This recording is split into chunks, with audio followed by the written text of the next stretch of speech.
The whole auction yard laughed when CEO Evelyn Carter pointed at 5 wrecked prototypes rotting in the rain and announced that Mason Reed, a broke single father, deserved nothing better than $500 of scrap metal.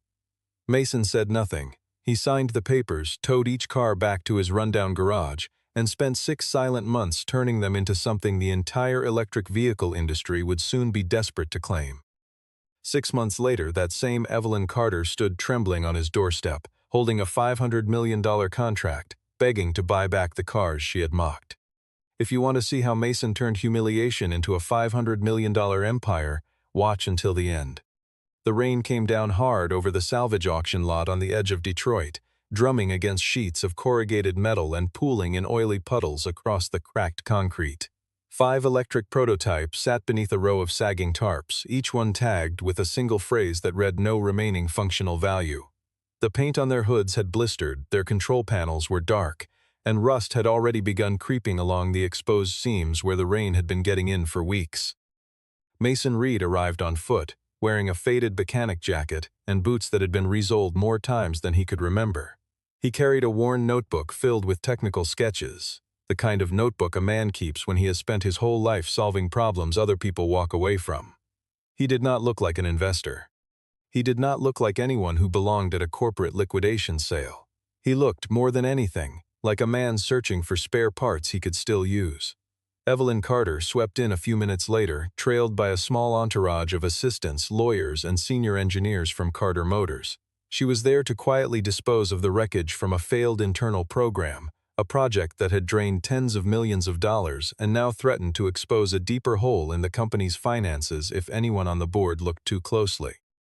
The 5 vehicles being sold that morning were the abandoned remains of a solid-state battery initiative Carter Motors had buried 2 years earlier. From the outside, the cars looked beyond saving. Their frames were scorched and dented, their control systems unresponsive, their charging ports corroded shut. None of them could start. Grace Madison, who ran the auction yard, announced an opening price low enough to reflect what everyone assumed was true, that nobody in their right mind would want 5 dangerous, broken hulks of machinery rusting in the weather. Mason crouched beside the nearest one anyway, running his fingers along the faded chassis markings and the half-legible connector codes stamped into the battery housing. Something about the pattern caught his attention, a pattern he had seen before in fragments, never in one place at once. He realized, slowly, that these were not 5 separate failures. They were 5 pieces of a single experimental system that had been pulled apart before anyone finished testing it. Evelyn noticed him lingering far longer than the other bidders, and something about his presence irritated her. In front of the gathered crowd, she remarked loudly that a single father who fixed cars on the side of the road had no business pretending to understand technology worth millions of dollars. A few people chuckled nervously.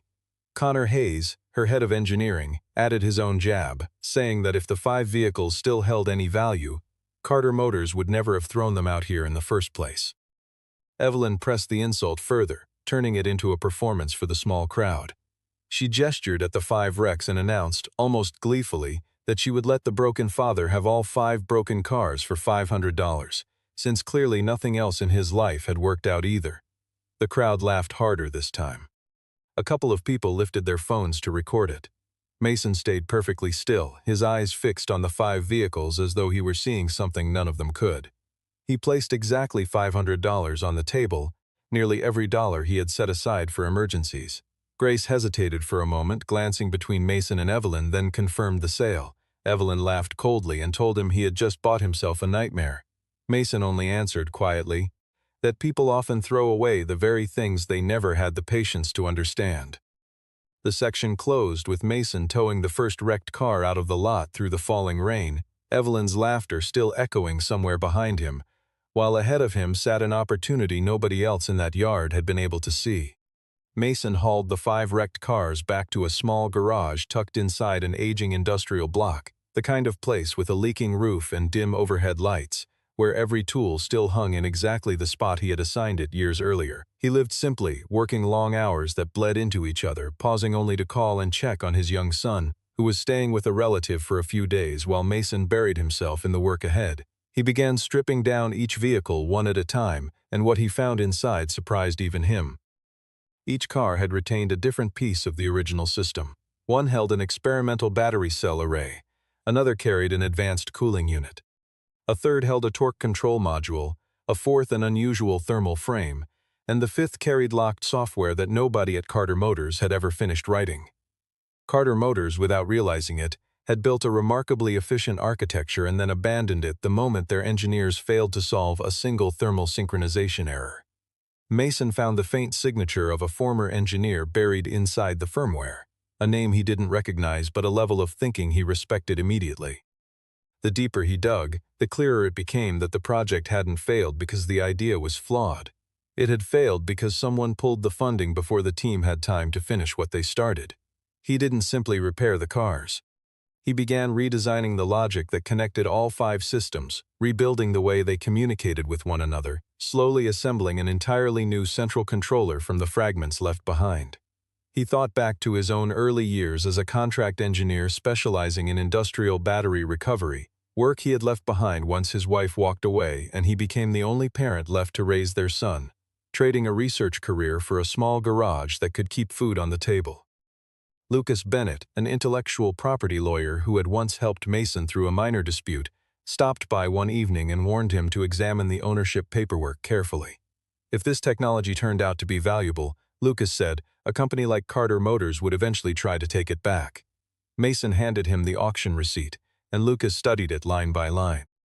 The receipt stated plainly that the 5 vehicles were sold as is, including all physical components, any internal data still stored on their systems, and full commercial restoration rights, provided nothing infringed on patents the company had already filed.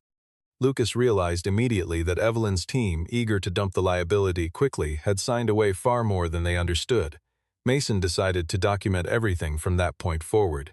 He recorded each stage of the restoration, logged dates and times, saved every design change, and kept careful notes distinguishing the original architecture from the improvements he was creating himself. Some nights the work felt impossible. Wiring diagrams refused to make sense, components failed without warning, and the cold air inside the garage seemed to seep straight into his bones. Mason kept a thermos of black coffee beside the workbench and a small radio tuned low in the background, the only company he allowed himself during those long stretches when sleep felt like a luxury he couldn't spare. He began sketching an entirely new wiring schematic on butcher paper taped across the back wall, marking each connection point with a different colored pen so he could trace the logic at a glance. Slowly the wall filled with lines and notes until it resembled less a garage and more the command center of a research lab nobody had given him permission to build. There were moments of doubt, too. He wondered whether he was chasing something real or simply refusing to admit defeat out of stubbornness. But each time he traced the architecture back to its source, the pattern held together too cleanly to be coincidence. Somebody brilliant had designed this system once, and somebody equally foolish had walked away from it before it had the chance to prove itself. The section closed on Mason powering up a single battery module for the first time. A faint blue glow filled the dim garage. Standing there in the quiet, he understood that the $500 he had spent that morning had just become something capable of changing the entire direction of his life. Across the city, inside the glass towers of Carter Motors, Evelyn walked into a boardroom full of restless board members and impatient investors. Her company was in trouble. The new electric flagship set to launch in a matter of months was suffering from severe battery overheating, a shorter driving range than every major competitor, rising production costs, and a press corps that had begun sniffing around for a bigger story. Connor Hayes reported that his engineering team needed another 18 months and hundreds of millions more to solve the overheating problem. Evelyn's frustration boiled beneath her composed exterior, because the company no longer had that kind of time to spare. Samuel Brooks, one of the firm's largest investors, warned bluntly that if Carter Motors could not demonstrate a stable working prototype within 6 months, he would pull his funding entirely. Evelyn maintained her usual icy composure in front of the room, insisting she would not allow her family's company to collapse under her leadership. But alone in her office afterwards, staring at an old photograph of her late father, the weight of everything pressed down on her in a way she rarely allowed anyone to witness. Her mother, Amelia Carter, a founding shareholder who had stepped back from daily operations years earlier, gently reminded her that arrogance could never substitute for real competence. Evelyn brushed the remark aside, convinced her mother had simply grown too soft for the realities of running a modern company. Meanwhile, a junior engineer forwarded Connor a video circulating quietly within mechanical engineering circles, showing a man in a rundown garage successfully powering up a prototype battery cell that Carter Motors had thrown away months earlier. Connor recognized Mason instantly and felt a jolt of panic, because he knew those 5 vehicles might still contain internal data the company had never properly wiped. Rather than report the discovery honestly to Evelyn, Connor buried it. He had been the one who originally pushed to cancel the project, and he had no intention of letting his earlier judgment be exposed as the mistake it truly was. He quietly arranged for someone to monitor Mason's garage, hoping to learn exactly how far the restoration had progressed before anyone else found out. Evelyn remained completely unaware that the man she had publicly humiliated weeks earlier might be holding the very piece her company desperately needed. She continued pushing her existing engineering team harder, convinced the solution had to come from inside the building she controlled. Evelyn's office sat on the top floor of the headquarters tower, all glass and steel, overlooking a skyline that had once made her feel invincible. Lately, it only reminded her how far there was to fall. She kept a framed photograph of her father on the corner of her desk, a man who had built the company from a single assembly line decades earlier, and she found herself glancing at it more often than she liked to admit. Connor, for his part, moved through the building with the practiced calm of a man hiding something far larger than a missed deadline. He reviewed old project files late at night, quietly deleting anything that might tie his name too closely to the decision that had buried the solid-state program in the first place. He told himself he was protecting the company. In truth, he was protecting himself. The section closed on a stark contrast. Inside a laboratory worth hundreds of millions of dollars, Evelyn's engineers still could not solve the overheating failure. Inside a quiet garage on the other side of the city, Mason had already gotten his first prototype running steady and silent, with no fanfare at all. Mason realized that if he combined the data scattered across all 5 vehicles, he could reconstruct the original design map for the entire abandoned program. The foundational blueprint was still flawed, which meant he would have to write an entirely new thermal coordination system from scratch, rather than relying on what Carter Motors had left behind. He worked with an almost obsessive discipline, repairing customer vehicles during the day to keep money coming in, then disappearing into prototype restoration once night fell. The strain of running a household alone surfaced only briefly, a passing reminder of the stakes riding on every late hour he spent hunched over wiring diagrams, never lingering long enough to pull focus away from the larger story unfolding around him. Grace Madison, curious about what had become of the wreckage she'd sold him, stopped by the garage one afternoon and was stunned to see the chaos transformed into something resembling a genuine research operation. Mason asked if she would be willing to testify, if it ever came to that, about the condition of the cars at the time of sale, the insults Evelyn had hurled across the auction floor, and the transfer paperwork that followed. Grace agreed without hesitation, having found Evelyn's cruelty that day far crueler than the moment called for. Lucas began preparing the legal groundwork in earnest, encouraging Mason to formally name the new control system Reed Thermal Sync, a technology developed entirely after the vehicles changed hands and therefore entirely his to claim. Mason tested the first reassembled vehicle inside an abandoned industrial yard nearby. The car shook violently on its first attempt, the battery temperature spiked dangerously, and he barely managed to cut power before things turned disastrous. The failure left him nearly out of money, forcing him to sell off several old tools just to afford the replacement parts he needed to keep going. During a long, rain-soaked night, Mason finally traced the real problem. It wasn't the battery chemistry at all.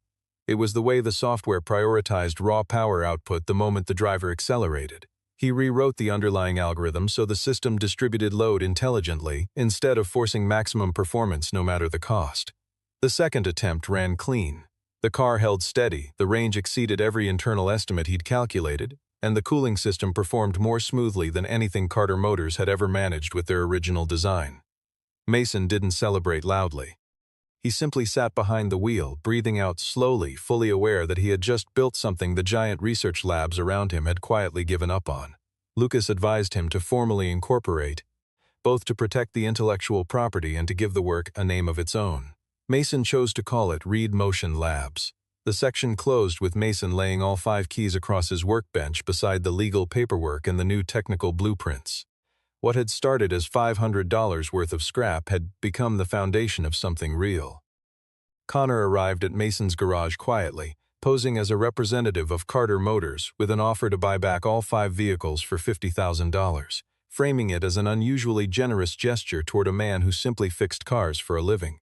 Mason declined politely, explaining that the true value of what he'd built couldn't be measured in a few tens of thousands of dollars.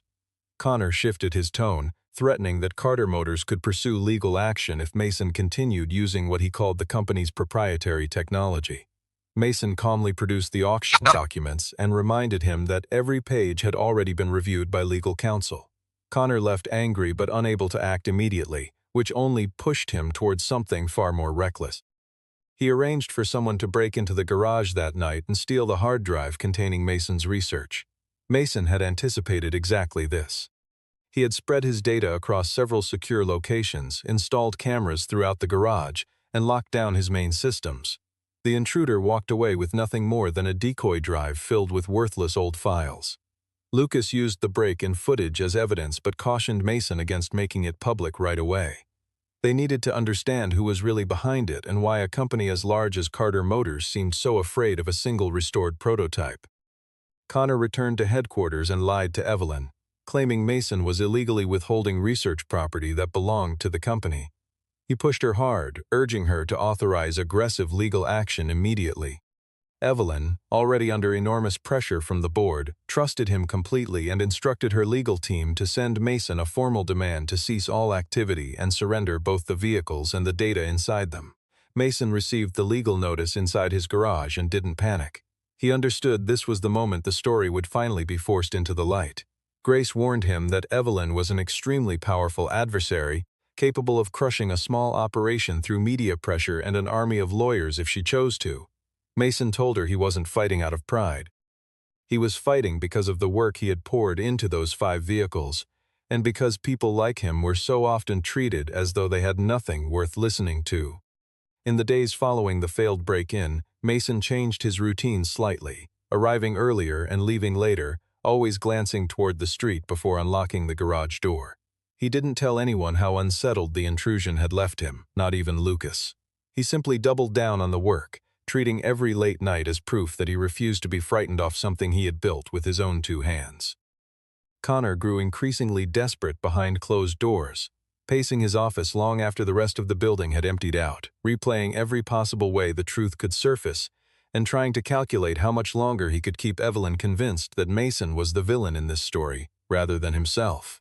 The section closed with Mason signing his formal legal response, officially declaring Reed Motion Labs the rightful owner of every improvement made to the 5 vehicles he had purchased through a legal, unconditional sale. Evelyn invited Mason to Carter Motors headquarters, intending to pressure him into surrendering his technology cheaply before the story could spread any further. Mason walked into the gleaming corporate tower wearing a clean but well-worn mechanic jacket, drawing dismissive glances from employees who stood out sharply against the polished marble and glass surrounding them. Inside the boardroom, Evelyn sat at the head of the table, flanked by Connor and a row of corporate attorneys. She kept her tone cold, accusing Mason of building a reputation off property her own company had discarded. Mason calmly laid out the auction documents, the bill of sale, his restoration logs, and his company registration across the table in front of everyone. Evelyn reminded him that he had paid only $500. Mason answered that she was the one who had priced them as garbage in front of an entire crowd. Connor tried to twist the narrative, insisting Mason had simply repaired existing technology rather than created anything new. Mason requested permission to display a side-by-side comparison between Carter Motors' original failed system and the Reed thermal sink architecture he had written from scratch. The room fell quiet as engineers studied the heat distribution charts, the efficiency curves, and the torque response data on the screen, several of them realizing Mason had solved a problem their own team had failed to crack for years. Evelyn, still trying to hold her composure, asked Mason flatly how much he wanted. Mason offered no number. He told her the technology wasn't currently for sale. Evelyn took this as an insult, assuming he was simply driving up the price out of personal resentment. Mason clarified that he hadn't come there seeking revenge. He had come to prove that the 5 vehicles were never broken. They had simply ended up in the hands of people too arrogant to look closely enough to understand what they held. The remark struck a nerve. Furious, Evelyn ended the meeting and ordered her legal team to prepare litigation. But once Mason had left the building, Samuel Brooks pulled her aside and demanded an explanation for how a man working out of a garage had produced cleaner data than her own engineering department. A few of the younger engineers lingered near the doorway after the meeting ended, whispering among themselves about the comparison charts still glowing on the screen. One of them, a woman named Sarah Whitfield, who had spent 2 years on the failed thermal team, found herself staring at Mason's numbers with something close to admiration, wondering quietly why nobody inside the company had been given the freedom to chase the same solution. Samuel Brooks remained behind after the room cleared, studying the abandoned printouts Mason had left on the table. He had sat through dozens of pitch meetings over the years, and something about the quiet certainty in Mason's presentation struck him as entirely different from the polished overconfidence he usually encountered from Carter Motors' own staff. The section closed with Evelyn watching through the glass wall as Mason walked out of the building.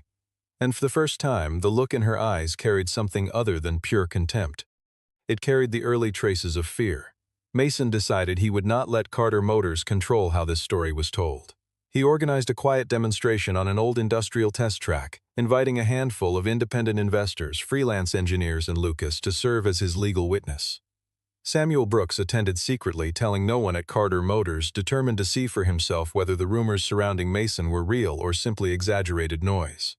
Mason brought out one of the 5 restored vehicles. The exterior still carried faint scars from its past, but everything underneath had been rebuilt from the ground up. Before the test began, Mason spoke briefly, explaining that he didn't have a laboratory worth hundreds of millions of dollars.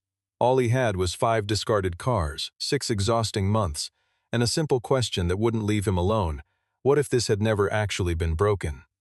The car ran its first lap without issue. The second lap pushed harder acceleration. By the third lap, the Fortschritt surpassed everything Carter Motors had ever published about their own abandoned program. Independent engineers checked the battery temperature, the energy consumption, and the responsiveness of the controls, stunned to discover not only that the system worked, but that it carried genuine commercial potential, particularly for long-range commercial vehicles. Samuel recognized immediately that this could be the foundation the entire high-performance electric sector had been searching for. Word began leaking outside the small circle almost instantly. A few technology outlets picked up the story, describing a garage mechanic in Detroit who had revived 5 abandoned electric prototypes everyone assumed were worthless. Evelyn read the headlines from her office and felt her anger spike, furious that her own company was now being mentioned alongside someone else's success story. Carter Motors' stock wavered and investors began asking pointed questions she wasn't ready to answer. Connor's panic deepened. If Mason's profile kept growing, his original decision to kill the project would eventually be exposed. He pushed Evelyn toward an aggressive media counterattack, insisting Mason was stealing credit that rightfully belonged to Carter Motors. Evelyn appeared on televisions declaring that Carter Motors would protect its interests fully. But when a reporter asked why the company had sold 5 supposedly valuable vehicles for only $500 if they mattered so much, she struggled to give a complete answer. The section closed with Mason watching the interview alone in his garage, feeling no satisfaction in her discomfort, only a quiet understanding that he was no longer facing one arrogant executive, but an entire corporation now backed into a corner.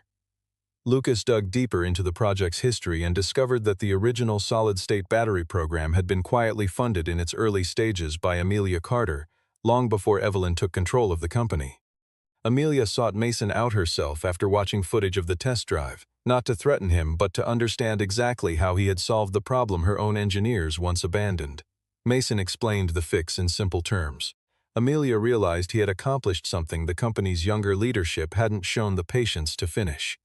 She told him plainly that the 5 vehicles were never supposed to be liquidated.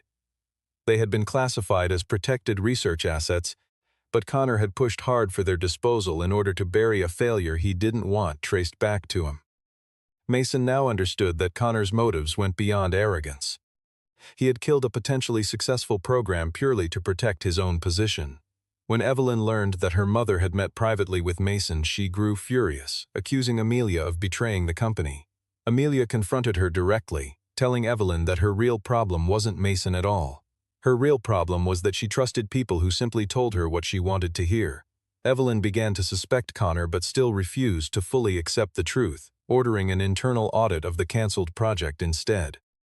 Connor attempted to destroy the original records, but Lucas had already secured copies through the auction trail, along with a sworn account from Grace confirming everything that had happened that rainy morning.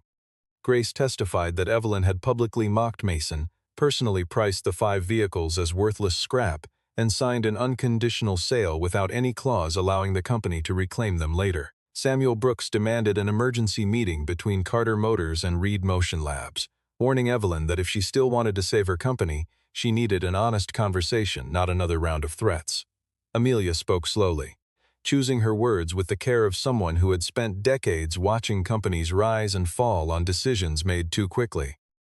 She told Mason that her late husband had always believed the best engineering came from people who had nothing handed to them, people who learned to solve problems because failure simply wasn't an option they could afford.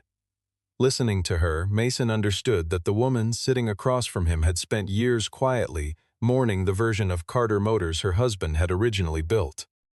Back at headquarters, the audit team uncovered email after email showing Connor downplaying early test results, burying promising data beneath vague language designed to make the project look hopeless long before it actually was. Evelyn read through each message twice, her anger growing with every line, not just at Connor, but at herself for never once questioning his version of events. The section closed with Evelyn sitting alone, reading the completed audit report. Connor had been wrong, Mason had been right, and she herself was the one who had handed a $500 million opportunity to the very man she had once humiliated. The launch deadline for Carter Motors' new flagship vehicle was closing in fast. Evelyn still insisted on relying solely on her existing engineering team rather than turning to Mason for help. During an internal demonstration in front of nervous investors, the new prototype overheated within minutes of acceleration. The system shut itself down automatically, smoke curled from the rear panel, and the entire control room fell into stunned silence.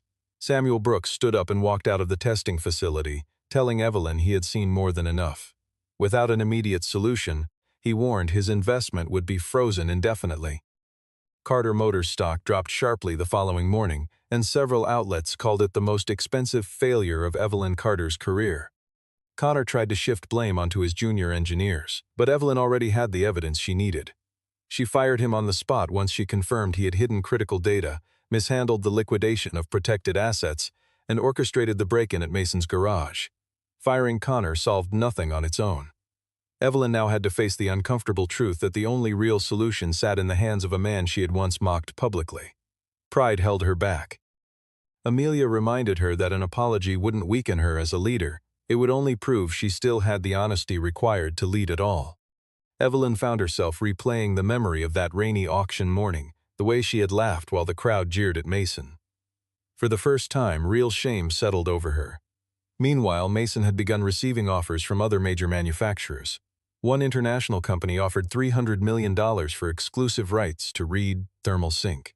Lucas urged him to weigh his options carefully. Selling to a competitor could make him wealthy immediately. Partnering with Carter Motors could save thousands of Detroit jobs, but would mean working closely with the very woman who had humiliated him. Mason refused to let resentment guide his decision. Whatever deal he eventually accepted, he insisted it had to protect his creative rights, the people working the factory floor, and the long-term future of the technology itself. The factory floor itself grew tense in the days following the failed demonstration. Workers traded nervous glances near the assembly line, aware that layoffs were no longer a distant possibility but a looming certainty if the company couldn't stabilize its next launch. Word had spread that the garage mechanic from the news clips might hold the answer, and more than a few employees found themselves quietly hoping Evelyn would swallow her pride before it was too late. Lucas spent that week drafting multiple versions of a potential agreement, trying to anticipate every angle Carter Motors might attempt once negotiations began in earnest. He warned Mason that powerful companies rarely surrendered control gracefully, and that whatever deal eventually formed would need ironclad language protecting both the technology and the people who depended on it. The section closed with Evelyn driving alone to Mason's garage, no lawyers, no security, just a new proposal in her hands and an exhausted, sleepless look on her face. Evelyn stood outside Mason's old garage in the early morning light. There was no boardroom now, no team of assistants trailing behind her, just exhaustion written plainly across her face, more honest than anyone had seen her in months. Mason opened the door without surprise. He had known this moment was coming, but he had no interest in turning it into a cheap moment of revenge. Evelyn looked past him and saw the 5 vehicles she had once called garbage, now arranged neatly inside, each one playing a distinct role within the research system Reed Motion Labs had built around them. She offered her first apology, stiff at first, then slowly more honest. She admitted she had humiliated him because of how he looked, because she had assumed power and understanding were the same thing. Mason didn't rush to forgive her. He told her plainly that what hurt wasn't the $500. It was the way she had convinced an entire crowd that a man like him couldn't possibly have any value at all. Evelyn placed a new contract on the workbench between them. Carter Motors was offering $500 million, combining cash, equity, and a technical leadership role for Mason in exchange for commercial rights to the 5 vehicles, the integrated system, and Reed Thermal Sync itself. Mason read through it carefully with Lucas beside him. Buried within the language were terms that still favored Carter Motors heavily, slowly allowing the company to push Reed Motion Labs out of future production decisions. Mason refused to sign. Evelyn looked stunned, certain that no one in his position would ever turn down a number that large. Mason told her that a large number didn't automatically mean a fair one. He wasn't willing to trade away the soul of what he had built simply to make the figure look impressive on paper. Evelyn's composure finally cracked. She admitted that without Mason's technology, Carter Motors would lose its factory, its workers would lose their jobs, and her family's legacy would collapse entirely. Mason laid out his own conditions instead. Reed Motion Labs would retain ownership of the core technology. Carter Motors would receive a defined licensing period for production. Mason would hold the position of technical director over the project. Connor and everyone connected to the theft attempt would face a full investigation. A portion of the profits would fund a training program for young mechanics and engineers coming from working-class backgrounds, and the Detroit factory would remain open throughout the entire restructuring process. Evelyn was overwhelmed at first, but slowly understood that Mason wasn't trying to humiliate her in return. He was building something designed to last far longer than a single transaction. Amelia and Samuel joined the negotiations soon after. Samuel backed Mason's conditions completely, recognizing that they protected both the technology and the company's ability to actually manufacture anything with it. Evelyn eventually agreed. She signed the new framework not as someone handing down a favor, but as someone who had finally learned what humility actually cost and what it could still buy back. The section closed with Evelyn looking at the 5 vehicles one last time, murmuring quietly that she had once sold them for $500. Mason answered that she hadn't sold the cars. She had sold away something she never believed in, while he had simply bought back the chance she had thrown away without realizing it. 6 weeks later, Carter Motors and Reed Motion Labs held the unveiling of their new prototype at the Detroit factory itself, rather than some polished downtown hotel. Mason wanted the people who actually built things, the engineers and the factory workers, to be present for this moment, not just executives and cameras. Evelyn stepped onto the stage in front of the assembled press. This time, she didn't take the credit for herself. She openly admitted that Carter Motors had once dismissed a vital piece of technology, and that Mason Reed was the one who saw value where her own company had seen nothing but waste. The room went completely silent as Evelyn described the morning she had sold 5 vehicles for $500. She didn't soften the story or hide her own role in it. She told it exactly as it happened. Mason stood beside the new prototype, dressed simply in a clean Reed Motion Labs work jacket rather than anything flashy. The image suited him, calm, modest, and unmistakably certain of what he had built. The prototype ran its demonstration in front of the press, exceeding every performance expectation. The battery held steady, the cooling system performed flawlessly, and the driving range stunned everyone watching. Samuel Brooks announced he would continue his investment and was launching an additional fund to support manufacturing expansion right there in Detroit. Carter Motors stock began recovering, though the emotional center of the moment had little to do with money. It had everything to do with factory workers who had feared losing their jobs only weeks earlier, now standing on the floor watching their future stabilize. Grace Madison attended the unveiling as a guest. Watching Mason on stage, she remembered the rainy morning he had stood quietly while an entire crowd laughed at him. Connor faced a full investigation and the legal consequences that followed. There was no need to dwell on the details. It was enough to know that accountability had finally caught up with him. Evelyn met privately with Mason after the event ended. She told him she used to believe leadership meant standing above everyone else. Now she understood that real leadership sometimes meant knowing when to stand beside someone better than you. Mason didn't grow cold or arrogant in his success. He simply told her that going forward, the company needed to listen to people on the factory floor just as closely as the people sitting in boardrooms. Reporters in the crowd scribbled notes furiously, several of them exchanging surprised glances at how openly Evelyn admitted fault. It was a different posture than the woman they had covered for years, the same executive who once dismissed every hard question with a polished deflection. This time she stood still and let the discomfort show on her face without flinching away from it. Backstage, Amelia watched her daughter with quiet pride, recognizing in that moment the kind of leadership she had always hoped Evelyn would eventually grow into, the kind built on honesty rather than control. The section closed with the 5 original vehicles placed in a corner of the factory as a quiet symbol, left intentionally unpolished, a few dents still visible, a reminder to everyone walking past that real value sometimes hides beneath a layer of rust.